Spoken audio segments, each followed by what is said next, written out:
This channel does not promote any violent, harmful, or illegal activities. All content provided by this channel is meant for an educational purpose only. অন্যদিকে চন্দ্রকোনায় cold স্টোরে মজুত আলু নিয়ে দুশ্চিন্তায় ব্যবসায়ী থেকে শুরু করে কৃষকেরা। রাজ্য সরকারের নির্দেশে ভিন রাজ্যে আলু পাঠানো এই মুহূর্তে বন্ধ। ডিসেম্বরের মধ্যে কোল্ড স্টোরের আলু বের করতে না পারলে তা নষ্ট হয়ে যাবে। কয়েকদিন বাদেই বাজারে আসবে নতুন আলু। আর চলতি বছরের এই আলু মজুত করতেও সমস্যায় পড়তে হবে কোল্ড স্টোরগুলোকে। মজুত আলুর ভবিষ্যৎ কি, এই ভাবনায় এই দুশ্চিন্তায় রয়েছেন ব্যবসায়ী থেকে শুরু করে কৃষকরা। অবিলম্বে বাইরের রাজ্যে আলু রপ্তানিতে কড়াকড়ি তুলে নেওয়ার জন্য তারা আর্জি জানাচ্ছে। 1 তারিখ থেকে কোনো আলু সরকার বাইরে যেতে দেয়নি। এই পরিস্থিতি আমাদের চাষে ব্যয়বহুল খরচের জন্য চাষও ঠিক মতো করতে পারছি না। আলুটা রয়েছে এখন স্টোরে। আমার চিন্তা মানে বিরাট চিন্তায় আছি।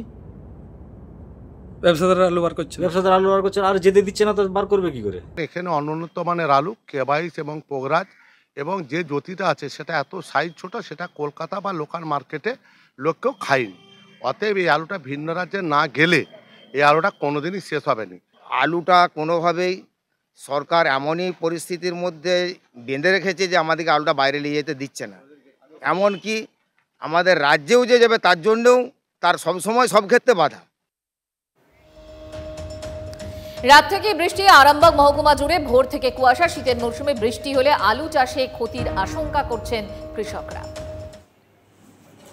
রাতভর ঝিরঝির বৃষ্টিপাত, যার ফলে চাষিরা আতঙ্কিত। কারণ এই কিছুদিন হলো তারা আলু লাগিয়েছে, আবার কি আলু বীজ মাটিতেই পচে যাবে?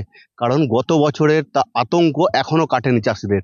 2 বার আলু লাগাতে হয়েছিল, আর এই কয়েকদিন আগেই আলু বসানোর কাজ সম্পূর্ণ হয়েছে, কিন্তু তারপরে এই ঝিরঝিরে বৃষ্টিপাত চাষিদের আতঙ্ক সৃষ্টি করেছে। এতে আলু যেগুলো সেচ দিয়ে চলে যেতে জমিগুলোতে আলু চাকতিগুলো পচে যাওয়ার আশঙ্কা হতে পারে।